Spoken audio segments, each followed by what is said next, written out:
Hello दोस्तों, कैसे हैं आप। मैं हूं सत्येंद्र और स्वागत है आपका हमारे यूट्यूब चैनल एग्ज़ाम प्रिपेयर जीत तैयारी की। और आज हम बात करेंगे पर्यावरण के टॉप 30 एमसीक्यू। एग्ज़ाम के पहले इन्हें देखकर ज़रूर जाएं। और इस तरीके से समझाया है कि अगर आप एक बार देख लेंगे तो हमेशा याद रखेंगे। बहुत ही हेल्पफुल होने वाला है ये वीडियो, इसलिए अंत तक बने रहें और वीडियो को पूरा देखें। तो चलिए वीडियो को स्टार्ट करते हैं।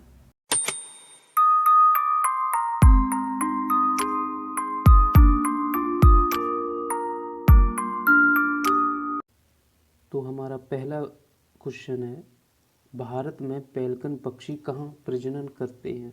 पहला ऑप्शन नीला पट्टू, दूसरा कुंथनकुलम, तीसरा कोकारे बेलूर, चौथा इनमें से सभी। बताइए सही आंसर क्या होगा।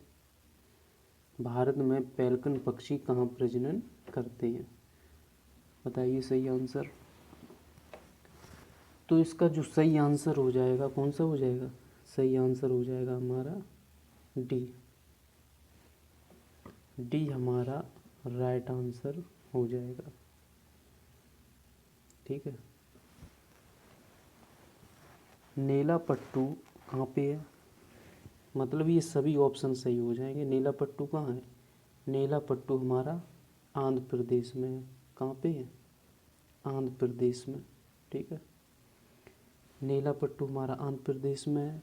और ये कुंथनकुलम कहाँ है, कुंथनकुलम हमारा कहाँ पे है, तमिलनाडु में है। कुंथनकुलम तमिलनाडु में है। ठीक है। और कोकारी वेलूर कहाँ पे है, कोकारी वेलूर हमारा कर्नाटक में है। ये हमारा कर्नाटक में है। तो ये सभी जगह क्या होता है, पक्षी के प्रजनन के लिए अनुकूल है। ठीक है, चलो नेक्स्ट पे चलते हैं। नेक्स्ट क्वेश्चन है हमारा कि एम एस स्वामीनाथन एक थे। ये तो बहुत ही सिंपल क्वेश्चन है, सबको पता होना चाहिए। एम एस स्वामीनाथन एक थे, क्या थे।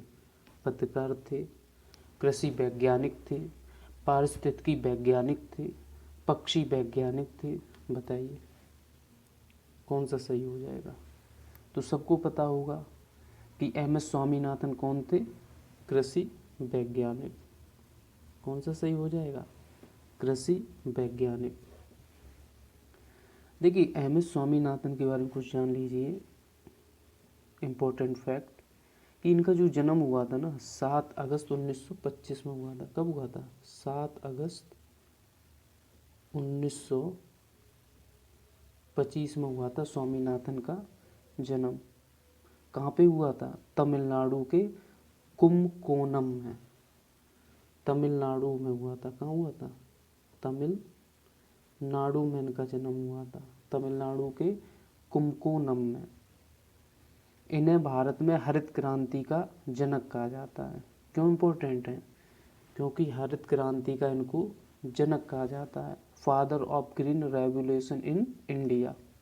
ठीक है।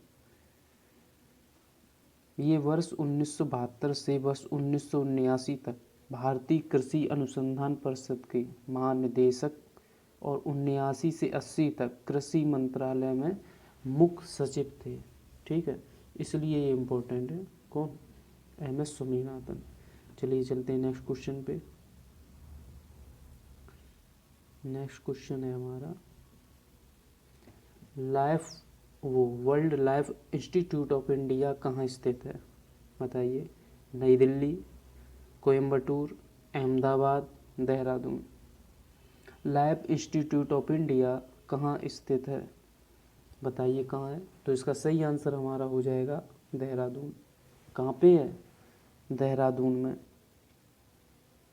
और देहरादून कहाँ पे है सबको पता होगा, उत्तराखंड में, उत्तराखंड में।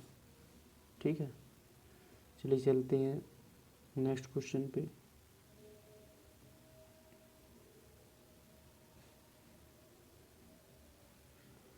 नेक्स्ट क्वेश्चन हमारा, प्रकाश संश्लेषण के दौरान हरे पौधे निम्न में से किसे सोख लेते हैं।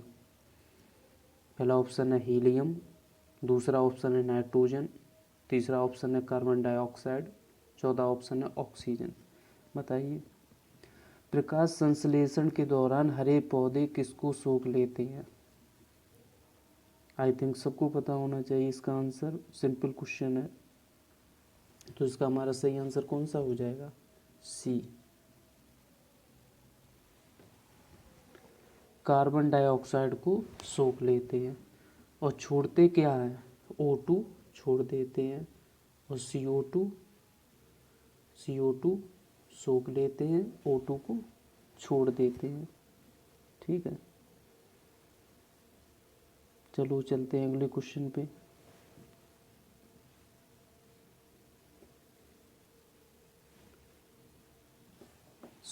अगला क्वेश्चन है कि 16 घास स्थल कहाँ पाए जाते हैं? 16 घास स्थल बताइए कहाँ पे पाए जाते हैं? पश्चिमी घाट, पूर्वी घाट, हिमालय, विंध्याचल। बताइए 16 घाट कहाँ पे पाए जाते हैं? तो 16 घाट की बात करें, ये पाए जाते हैं हमारे पश्चिमी घाट। पश्चिमी घाट, और पश्चिमी घाट कहाँ पे है? हम भारत का नक्शा अगर ऐसे बनाएं तो ये जो इलाका होता है, ये केरल वाला, ये हमारा होता है पश्चिमी घाट। कौन सा इलाका है? ये हमारा पश्चिमी घाट। केरल, तमिलनाडु, ये कर्नाटक, ये सब लगे हैं, ये हमारा पश्चिमी घाट होता है। तो यहीं पर क्या पाया जाता है? 16 घास पाया जाता है। क्यों इम्पोर्टेंट है ये 16 घास? क्योंकि ये प्रायः उच्च ऊंचाई वाले क्षेत्रों में पाए जाते हैं और ये वही जगह मिलते हैं कहाँ पे? उष्णकटिबंधीय माउंटेन वनों के रूप में इनको जाना जाता है। उष्णकटिबंधीय माउंटेन वनों के रूप में जाना जाता है, इसलिए इम्पोर्टेंट है 16 घास। चलते हैं नेक्स्ट क्वेश्चन पे। अगला हमारा आ जाता है कॉन्स्टिट्यूशन संबंधित 6वां क्वेश्चन। 74वां संविधान संशोधन का संबंध है, बताइए किससे? ग्रामीण स्थानीय स्वशासन से, शहरी स्थानीय स्वशासन से, राष्ट्रपति की शक्तियों से, संसद की शक्तियों से।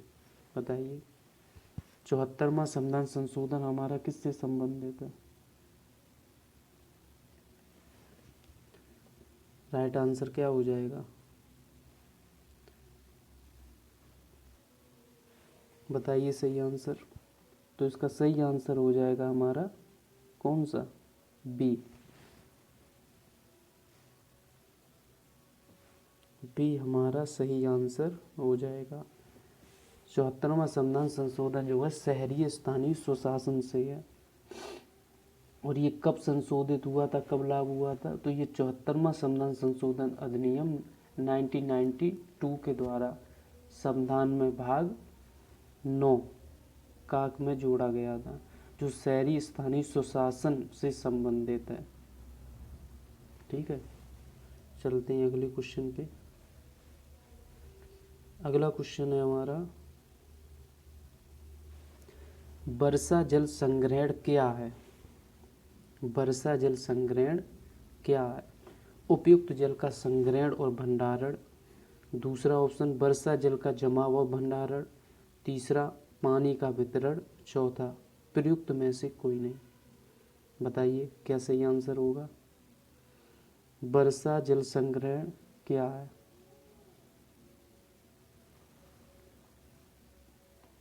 बताइए सही आंसर। तो इसका सही आंसर हमारा कौन हो जाएगा? वर्षा जल का जमाव और भंडारण। दूसरा हमारा इसका सही आंसर हो जाएगा। वर्षा जल संग्रहण क्या है? वर्षा जल का जमाव और भंडारण, ये हमारा सही आंसर हो जाएगा। हम आपको टाइम दे रहे हैं कि आप खुद से करके चलें तो प्रैक्टिस अच्छी हो जाएगी। ठीक है, देखिए वर्षा जल संग्रहण क्या है? एक ऐसी सरल विधि है जिसके द्वारा भविष्य में उपयोग के लिए वर्षा जल का संग्रहण और भंडारण किया जा सकता है। ठीक है, चलो चलते हैं अगले क्वेश्चन पे। अगला क्वेश्चन है निम्न में से कौन सा क्रम पारिस्थितिकी तंत्र में ऊर्जा प्रवाह के संबंध में सही है? अब ये क्वेश्चन हमारा आ गया पारिस्थितिकी तंत्र के बारे में। तो उसमें घटक होते हैं जो आपके सामने ऑप्शन में लिखे हुए हैं, तो इसका सही क्रम बताना है। कौन सा सही क्रम होगा? उत्पादक अपघटक उपभोक्ता पहला, दूसरा है अपघटक उपभोक्ता उत्पादक, तीसरा उत्पादक उपभोक्ता अपघटक और चौथा उपभोक्ता उत्पादक अपघटक। बताइए सही आंसर। तो इसका सही आंसर जो हो जाएगा कौन सा हो जाएगा? सी। पहले कौन होता है? उत्पादक, फिर कौन होता है? उपभोक्ता, और फिर कौन होता है? अपघटक। देखिए, पारिस्थितिकी तंत्र में ऊर्जा का जो प्रवाह है एक दिशीय होता है। कैसा होता है? एक दिशीय होता है। दिशीय मतलब एक दिशा में, एक दिशा में होता है। ऊर्जा उत्पादक से प्राथमिक उपभोक्ता की तरफ, प्राथमिक से द्वितीय उपभोक्ता की तरफ और द्वितीय से तृतीय उपभोक्ता की तरफ प्रवाहित होती है। तो जो ऊर्जा है, जो एनर्जी है, उत्पादक से प्राथमिक उपभोक्ता, प्राथमिक उपभोक्ता से सेकंड और सेकंड से थर्ड उपभोक्ता की ओर एनर्जी जो है प्रवाहित होती है। अब इसमें प्रत्येक पोषण स्तर पर उपलब्ध ऊर्जा की जो मात्रा है क्रमशः क्या है? घटती रहती है। उत्पादक से पहुंचे एक उपभोक्ता पे, एक से दूसरे पे, दूसरे पे तीसरे। अब यहाँ पे जो एनर्जी होती है ना वो धीरे धीरे घटती जाती है। ठीक है, तो इसका सही आंसर कौन हो जाएगा? सी। चलते हैं नेक्स्ट क्वेश्चन पे। नेक्स्ट क्वेश्चन हमारा हो जाएगा, कौन सी ग्रीन हाउस गैस वातावरण में सबसे अधिक मात्रा में उपस्थित रहती है? बताइए। Propane, ethane, carbon dioxide, methane. इनमें से कौन सी ग्रीन हाउस इफेक्ट गैस है जो वातावरण में सबसे ज़्यादा मात्रा में रहती है? बताइए। तो इसका सही आंसर कौन हो जाएगा? इसका सही आंसर हो जाएगा सी, कार्बन डाइऑक्साइड। कार्बन डाइऑक्साइड जो है इसका सही आंसर। तो इसका सही आंसर कौन हो जाएगा? सही आंसर हमारा कार्बन डाइऑक्साइड हो जाएगा। अब इसमें होता है क्या? देखिए, ग्रीन हाउस गैसों द्वारा अवरक्त विकिरण को अवशोषित कर लिए जाने के कारण वायुमंडलीय का ताप जो है ना, वायुमंडल का ताप बढ़ता है, जिसे ग्रीन हाउस इफेक्ट हम लोग कहते हैं। ग्रीन हाउस इफेक्ट में सर्वाधिक योगदान देने वाली जो प्रमुख गैसें होती हैं, सबसे ज़्यादा जो योगदान होता है वो किसका होता है? जल वाष्प का होता है। जल वाष्प का। जल वाष्प तो पता ही होगा, धूप, सूर्य से जो एनर्जी आती है, धूप आती है, वो वाटर पे पड़ती है और वो वाष्पित होके ऊपर जाता है। कितना? 36 से 70%। तो ग्रीन हाउस इफेक्ट एक तरीक़ा से कह सकते हैं गर्मी, जो गर्मी पड़ती है ना, ग्लोबल वार्मिंग जो होती है, उसी की बात यहाँ पे हो रही है। तो जो 36 से 70% इफेक्ट गैस डालती है वो कौन है? जल वाष्प। उसके बाद दूसरी कौन आ जाती है? हमारा CO2, कार्बन डाइऑक्साइड। कितना? कार्बन डाइऑक्साइड हो जाता है हमारा 9 से 26%। कितना? 9 से 26। और मीथेन, मीथेन हो जाता है 4 से 9%। मीथेन कितना हो जाता है? 4 से 9%। और ओजोन हमारा कितना हो जाता है? 3 से 7%। 3 से 7%। तो सबसे ज़्यादा पूछा है, तो सबसे ज़्यादा किसका है? सबसे ज़्यादा यहाँ ऑप्शनों की बात करें तो CO2 है, वैसे तो जल वाष्प हो जाएगा, और सबसे कम कौन है? ओजोन। ठीक है, चलते हैं अगला क्वेश्चन पे। पीने के लिए सुरक्षित पानी को क्या कहते हैं? बहुत ही सरल क्वेश्चन है लेकिन थोड़ा सोचने वाला क्वेश्चन है। पीने के लिए सुरक्षित पानी को क्या कहते हैं?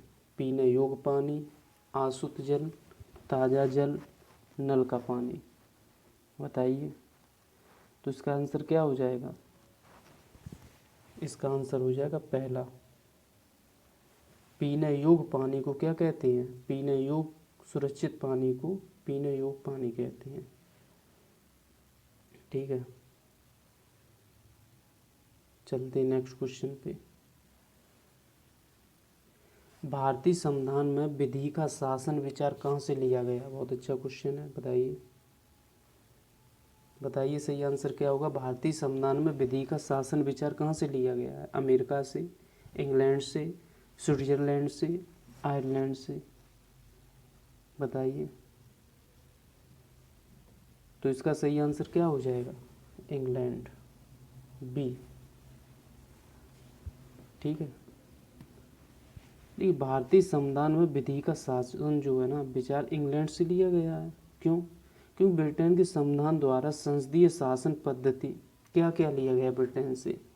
संसदीय शासन पद्धति, विधि का शासन, मंत्रिमंडल प्रणाली, एकल नागरिकता, द्विसदनीय प्रणाली, विधायी प्रक्रिया, संसदीय विशेषाधिकार, परामाधिकार, लेखा आदि। ये सब हमारे इंग्लैंड से लिए गए हैं। चलो चलते हैं नेक्स्ट क्वेश्चन पे। ये जो हम एक्स्ट्रा फैक्ट बता रहे हैं ये भी इम्पोर्टेंट होते हैं, तो इनको भी नोट कर लें या याद कर लें। ठीक है, चलते हैं अगले क्वेश्चन पे। इनमें से कौन भारत का प्रथम मुख्य न्यायाधीश?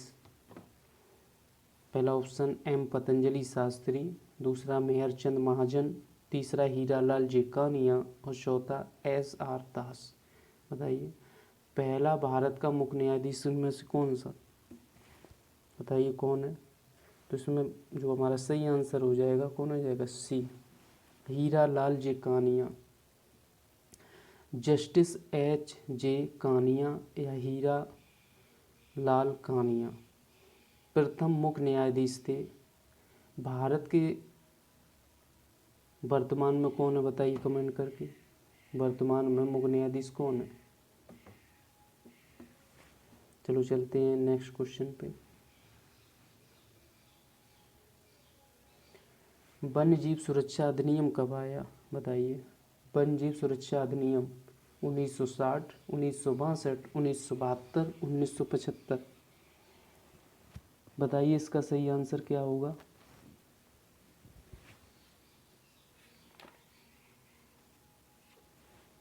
सही आंसर बताइए इसका। तो हमारा सही आंसर कौन सा हो जाएगा? बताइए। इसका सही आंसर हो जाएगा हमारा सी। हमारा सही आंसर हो जाएगा सी, 1972 में।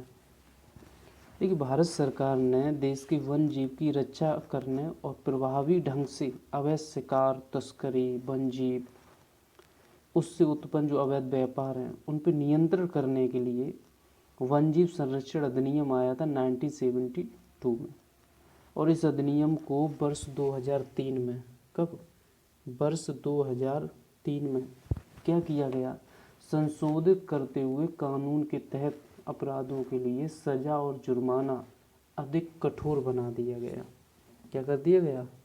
अधिक कठोर बना दिया इस कानून को 2003 में। ठीक है, चलते अगले क्वेश्चन पे। ग्रीन पीस इंटरनेशनल का मुख्यालय बताइए कहाँ पे है?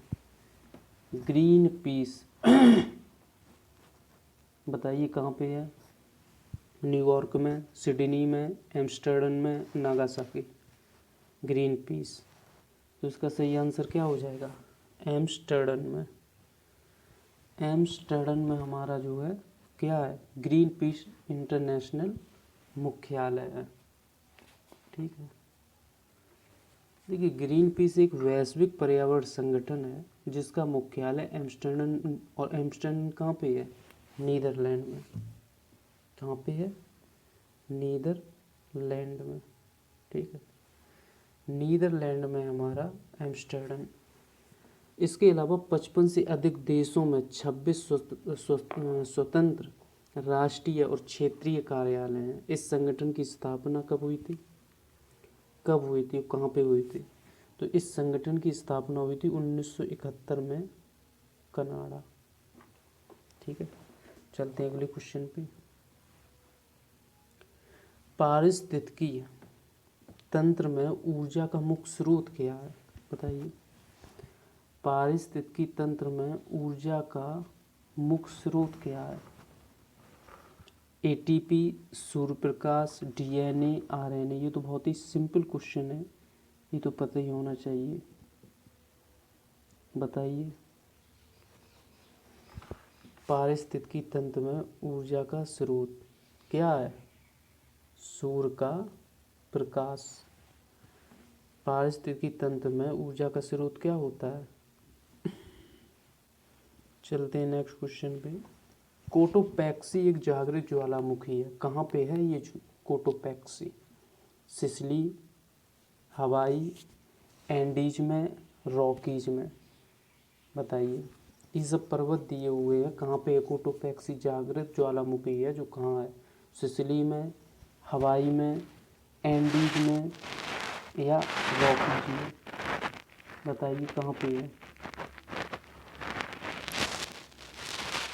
इसका सही आंसर क्या हो जाएगा?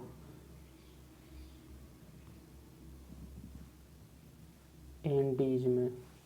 कोटोपैक्सी कहाँ पे भैया? एंडीज में। देखो कोटोपैक्सी जो है ना, दक्षिण अमेरिका देश इक्वाडोर के एंडीज पर्वत में है। कहाँ पे है? दक्षिण अमेरिका में इक्वाडोर के एंडीज शिखर पर ज्वालामुखी है। और माउंट एंटना भूमध्य सागर के विशालतम द्वीप सिसिली के पूर्वी तट पर स्थित सक्रिय ज्वालामुखी। वर्तमान में संसार के सर्वाधिक सक्रिय ज्वालामुखी किलायू है जो अमेरिका के हवाई द्वीप में स्थित है। वर्तमान में बात करें संसार में सर्वाधिक सक्रिय ज्वालामुखी जो है किलायू कहाँ पे है? अमेरिका हवाई द्वीप पे। चलते हैं नेक्स्ट क्वेश्चन पे। नेक्स्ट क्वेश्चन है, घास भूमि क्षेत्र के परितंत्र की खाद्य श्रृंखला में सबसे उच्च स्तर पे कौन सा उपभोक्ता है? ये तो बहुत ही सिंपल है, बताइए। घास भूमि क्षेत्र के परितंत्र की खाद्य श्रृंखला में सबसे उच्च स्तर के उपभोक्ता कौन सा है? शाकाहारी, मांसाहारी, जीवाणु, मांसाहारी या शाकाहारी? तो इसका आंसर क्या हो जाएगा? मांसाहारी। देखिए अगर हम बात करें पहले क्या होता है? उत्पादक। अब उत्पादक में कौन कौन होता है? उत्पादक में हमारे पौधे होते हैं, वनस्पति होती है, ठीक है। वनस्पति के बाद हमारी घास, ये उत्पादक हैं। और इनको कौन खाता है? इनको खाता है प्रथम उपभोक्ता। अब प्रथम उपभोक्ता कौन होता है? जो फर्स्ट उपभोक्ता होता है, जो फर्स्ट उपभोक्ता होता है कौन होता है? जो शाकाहारी उपभोक्ता, जो शाकाहारी होते हैं जैसे खरगोश, हिरन, टिड्डा, चूहा, ये सब क्या है? प्राथमिक उपभोक्ता है। और इनको कौन खाता है? इनको दूसरा उपभोक्ता खाता है। दूसरा उपभोक्ता। और दूसरा उपभोक्ता कौन है? सेकंड उपभोक्ता कौन है? सेकंड उपभोक्ता है हमारा सांप। सांप किसे खाता है? खरगोश, चूहा, छिपकली, ये हमारे क्या हैं? दूसरे उपभोक्ता है। और चौथा फिर हमारा तीसरा कौन सा हो जाएगा? बाज। तीसरा कौन हो जाएगा? बाज। तो इस प्रकार से ये श्रृंखला चलती है। तो इसका आंसर कौन हो जाएगा? बी। चलते हैं नेक्स्ट क्वेश्चन पे।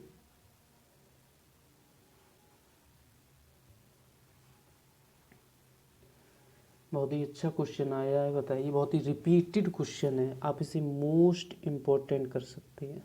Most important. बताइए भारत में प्रोजेक्ट टाइगर प्रारंभ किया गया, कब किया गया? 1972 में, 1973 में, 1981 में, 1985 में? बताइए। टाइगर प्रोजेक्ट है कब प्रारंभ किया गया भारत में? बताइए।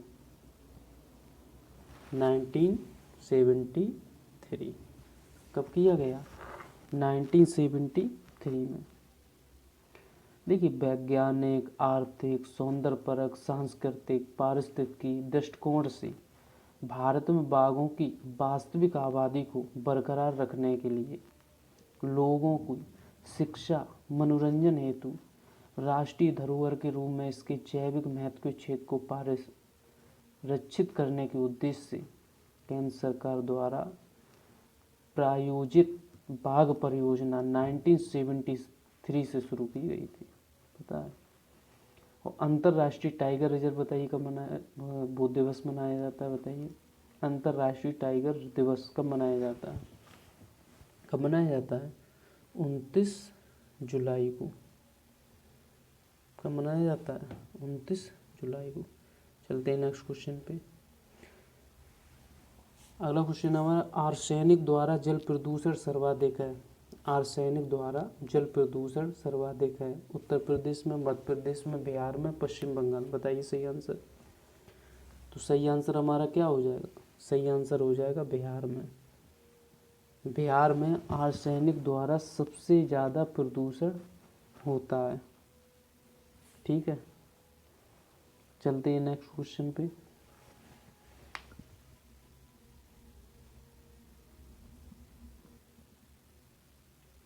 ठीक है, चलें आगे। सही आंसर है बिहार? नहीं, कौन सा है सही आंसर?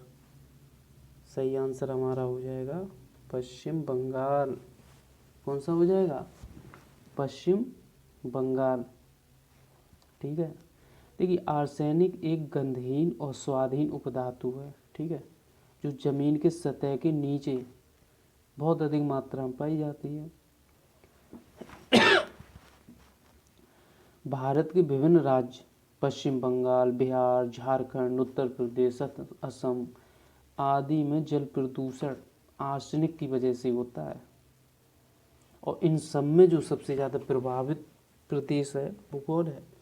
पश्चिम बंगाल। ठीक है, चलते हैं नेक्स्ट पे। WWF से क्या आशय है? बताइए। WWF वर्ल्ड लाइफ फंड है, वर्ल्ड फॉर फंड है, वर्ल्ड वाइल्ड लाइफ फंड है, वर्ल्ड वॉच फंड है। बताइए क्या है WWF? बताइए सही आंसर इसका क्या होगा?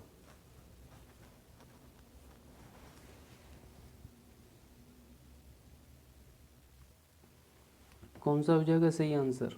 World wild life fund. तीसरा कौन सा हो जाएगा? तीसरा। देखिए WWF या वर्ल्ड वाइल्ड लाइफ फंड या विश्व वन्य जीव कोष, और अब इसको world wild life fund for nature भी कहने लगे हैं। क्या कहने लगे हैं? वर्ल्ड वाइल्ड लाइफ फंड, और इसमें एक और चीज़ जोड़ दो, फॉर नेचर। इसको फॉर नेचर भी कहने लगे हैं। ठीक है, हमारा इसका कौन सा हो जाएगा सही आंसर? तीसरा। अब है क्या ये? देखिए, प्रकृति संरक्षण हेतु इस संस्था का गठन कब किया गया था? 1961 में किया गया था। 1961 में, और इसी वर्ष इसका पंजीकरण एक परोपकारी संस्था के रूप में हुआ। यह संस्था पर्यावरण के संरक्षण, अनुसंधान, रखरखाव संबंधी मामले का कार्य करती है। चलें आगे, चलते नेक्स्ट क्वेश्चन पे कि अंतर्राष्ट्रीय न्यायालय का मुख्यालय बताइए। तो बहुत ही सिंपल है, सबको पता होना चाहिए भाई। अंतर्राष्ट्रीय न्यायालय का मुख्यालय कौन? जिनेवा है। चलें आगे। नहीं, कौन है? हैग। और ये हैग गलत लिखा है, कैसा लिखा जाएगा? हैग। कहाँ पे अंतर्राष्ट्रीय न्यायालय का मुख्यालय? हैग। ठीक है, चलो चलते हैं आगे। प्रजातियों की उत्पत्ति एक रचना है। प्रजातियों की उत्पत्ति एक रचना है, मतलब ये एक रचना है, ये एक बुक है, ये एक बुक है प्रजातियों की उत्पत्ति। तो ये किसकी रचना है ये बताना है आपको। बताइए किसकी है? और प्रजातियों की उत्पत्ति इसे इंग्लिश में क्या कहते हैं? The origin of species. बताइए किसकी है? अरस्तु, Charles Darwin, Mendel, Robert Hooke. बताइए। तो इसका सही आंसर हो जाएगा चार्ल्स डार्विन। कौन हो जाएगा? Charles Darwin. जैव विकास के संबंध में डार्विनवाद सर्वाधिक प्रसिद्ध है। जैव विकास के संबंध में डार्विनवाद सबसे ज़्यादा प्रसिद्ध है। ठीक है, चलें आगे। अगला क्वेश्चन है, निम्न में से कौन सा चयन मंडल का अजैविक घटक नहीं है? बताइए, निम्न में से कौन सा चयन या निम्न में से कौन सा ऑप्शन मंडल का जैविक घटक नहीं है? प्रोटीन, मृदा, कवक, फास्फोरस। बताइए सही आंसर कौन सा है?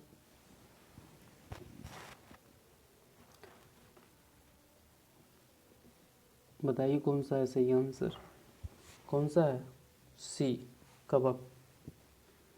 कवक जो है जैव मंडल का जैविक घटक है, ना कि अजैविक घटक। ठीक है। और शेष जो तीनों है ना, कौन कौन से? प्रोटीन, मृदा, फास्फोरस, ये जैव मंडल के अजैविक घटक है। तो कवक एक जैविक घटक है और प्रोटीन, मृदा, फास्फोरस ये अजैविक घटक है। क्योंकि अजैविक घटक में पानी, हवा, मिट्टी, धूप, खनिज आते हैं जो कि प्रजनन करने में सक्षम नहीं है। और जबकि जैविक घटक में कौन होगा जो प्रजनन कर सकता है, जिसमें प्राण हो। ठीक है।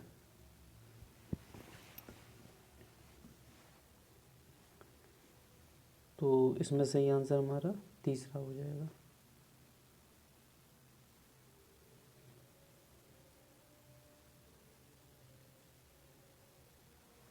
चलते हैं अगले क्वेश्चन पे। निम्नलिखित पराबैंगनी किरणों में कौन सा अधिक हानिकारक है? बताइए। ये सब पराबैंगनी किरणें लिखी हैं, अल्ट्रावायलेट किरणें लिखी हैं, इनमें सबसे ज़्यादा हानिकारक कौन सी? बताइए।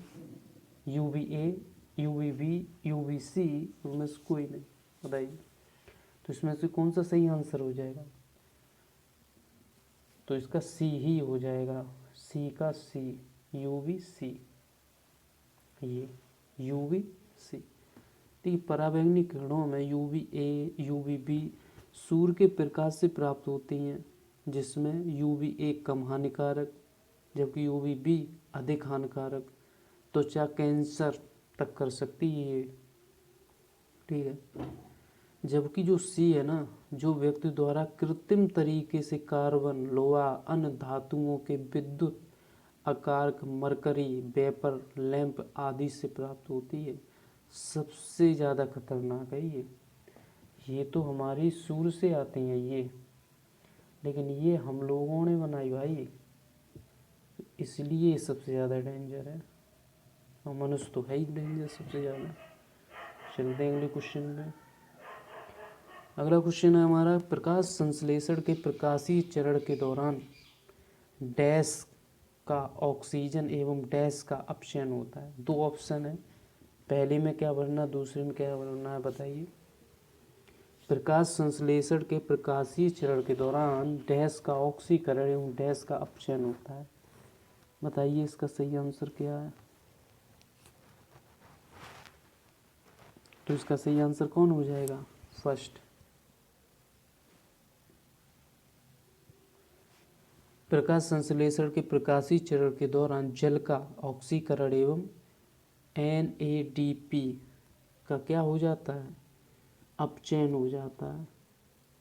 देखिए, पौधे में जल, प्रकाश, पर्णहरित तथा कार्बन डाइऑक्साइड की उपस्थिति में कार्बोहाइड्रेट के निर्माण को प्रकाश संश्लेषण कहते हैं। ठीक है। और प्रकाश संश्लेषण के प्रकाशीय चरण के दौरान जल का ऑक्सीकरण एवं NADP का अपचयन होता है। ठीक है। चलते हैं नेक्स्ट क्वेश्चन पे। नेक्स्ट क्वेश्चन है, LPG के संदर्भ में सत्य नहीं है। LPG के संदर्भ में कौन सा सही नहीं है ये बताना है। बताइए कौन सा सही है?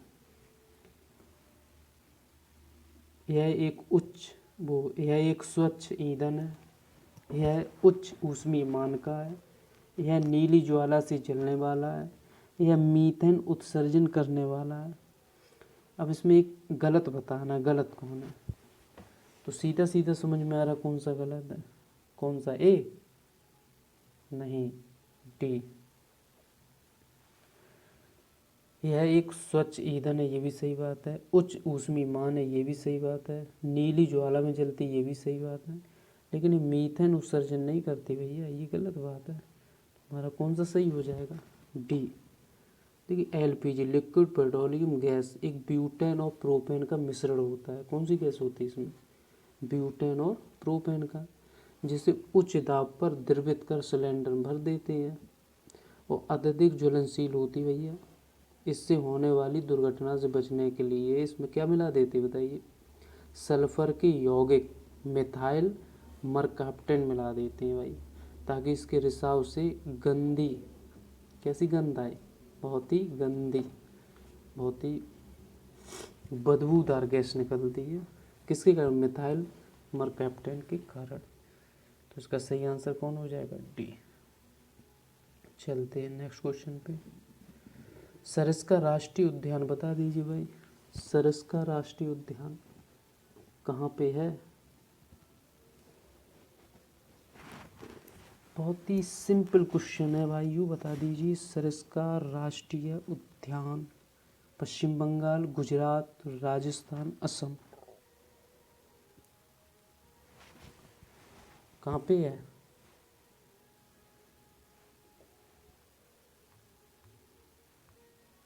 तो हमारा इसमें सही आंसर कौन हो जाएगा? राजस्थान। सरिस्का राष्ट्रीय उद्यान कहाँ पे है? राजस्थान में है। कहाँ पे है राजस्थान में? अलवर जिले में। और इसका वर्ष कब है, कब इसकी स्थापना की गई थी? 1955 में। और फिर इसे 1992 में क्या कर दिया गया? राष्ट्रीय पार्क बना दिया गया। तो राजस्थान के अलवर ज़िले में है। कहाँ पे है? अलवर ज़िले में। और 1955 में इसका निर्माण हुआ और 1992 में इसे क्या राष्ट्रीय घोषित कर दिया गया। ठीक है, चलते हैं अगले क्वेश्चन पे। अगला क्वेश्चन है, संयुक्त राष्ट्र सुरक्षा परिषद में कितने स्थायी सदस्य होते हैं बताइए। संयुक्त राष्ट्र सुरक्षा परिषद में कितने स्थायी सदस्य होते हैं? कितने होते हैं? 3, 4, 5, 6 बताइए कितने होते हैं? 5। देखिए संयुक्त राष्ट्र संघ में वर्ष 1945 में स्थापित एक अंतर्राष्ट्रीय संगठन है। इसमें वर्तमान में कितने देश सदस्य हैं? 193, 193 जो देश हैं इसमें वर्तमान में सदस्य हैं। और संयुक्त राष्ट्र सुरक्षा परिषद संयुक्त राष्ट्र संघ के 6 प्रमुख अंग होते हैं। किसके 6 अंग होते हैं? संयुक्त राष्ट्र सुरक्षा परिषद जो है यूनाइटेड नेशन होता है ना, उसके प्रमुख 6 अंग हैं। तो उनमें से एक होता है संयुक्त राष्ट्र सुरक्षा परिषद, और जिसके 5 स्थायी सदस्य देश हैं। मतलब 5 जो देश स्थायी होते हैं, सदस्य होते हैं, वो स्थायी होते हैं। कौन कौन है बताइए? जो 5 स्थायी देश सदस्य हैं कौन कौन से हैं यूनाइटेड सुरक्षा परिषद के, बताइए। तो पहला कौन है? अमेरिका, दूसरा यूनाइटेड किंगडम, तीसरा फ्रांस, चौथा रूस और 5वां चीन। ये 5 देश हैं इसके सदस्य। तो चलते हैं अगले पे। वायुमंडल का प्रमुख स्तर जो पृथ्वी तल के नज़दीक है, ये तो बिल्कुल सिंपल है, ये तो पता ही होना चाहिए। कौन है? पृथ्वी से मतलब धरातल से, भूमि से कौन सा वायुमंडल सबसे पास है? कौन सा है? क्षोभ मंडल। कौन सा है? क्षोभ मंडल। क्षोभ मंडल पृथ्वी के पास कौन सा भैया सबसे? क्षोभ मंडल। अब क्षोभ मंडल जो कितनी दूरी पे है ये बताइए, कितनी दूरी पे क्षोभ मंडल पृथ्वी से? तो 0 से 12 किलोमीटर। जगह यहीं पे बता देते हैं, क्षोभ मंडल जो है वो 0 से 12 किलोमीटर है। ठीक है, फिर कौन सा आ जाता है? फिर हमारा समताप मंडल आ जाता है जो हमारा है 12 से 50 किलोमीटर। कितना है? 12 से 50 किलोमीटर। फिर हमारा कौन सा आ जाता है? फिर आ जाता है मध्यमंडल। वो कितना है? वो हमारा है 50 से 80 किलोमीटर। 50 से 80 किलोमीटर। फिर हमारा कौन आ जाता है, फिर आ जाता है आयनमंडल। ये कितना है, ये 80 से 640 किलोमीटर। कितना, और फिर कौन सा आ जाता है, फिर आ जाता है हमारा बहिर्मंडल। कौन सा आ जाता है, बहिर्मंडल। ये कितना है, बहिर्मंडल जो हमारा है वो 640 से ऊपर। फिर अंतरिक्ष, अंतरिक्ष आ जाता है। तो इस प्रकार हमारा सही आंसर कौन है, बी। ठीक है, चलते हैं नेक्स्ट पे। और लास्ट क्वेश्चन है इस वीडियो का, भारत में निम्नलिखित में से कौन सी एजेंसी मुख्य रूप से प्रदूषण के मापन से संबंधित है, बताइए। ग्रीन ट्रिब्यूनल, केंद्रीय प्रदूषण नियंत्रण बोर्ड, केंद्रीय जल आयोग, सर्वे ऑफ इंडिया। बताइए कौन सा होगा इसका सही आंसर।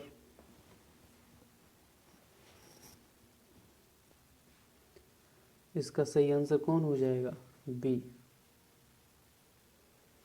केंद्रीय प्रदूषण नियंत्रण बोर्ड भारत में क्या करता है, प्रदूषण के मापन का कार्य करता है। भारत में प्रदूषण के मापन का कौन करता है, केंद्रीय प्रदूषण नियंत्रण बोर्ड। देखिए इसके बारे में कुछ जानकारी सुन लीजिए। केंद्रीय प्रदूषण नियंत्रण बोर्ड का गठन की बात करें, सर्वप्रथम किसके रूप में हुई थी, जल प्रदूषण निवारण नियंत्रण अधिनियम 1974 के अंतर्गत किया गया था इसका निर्माण। ठीक है, तो ये था हमारे वीडियो का last question. Thanks for watch. अगर वीडियो पसंद आया हो तो लाइक करें, और चैनल पे पहली बार आए हो तो सब्सक्राइब करें, अपने दोस्तों के साथ शेयर करें, ताकि ऐसे ही वीडियो आपको मिलते रहें। जय हिंद, जय भारत।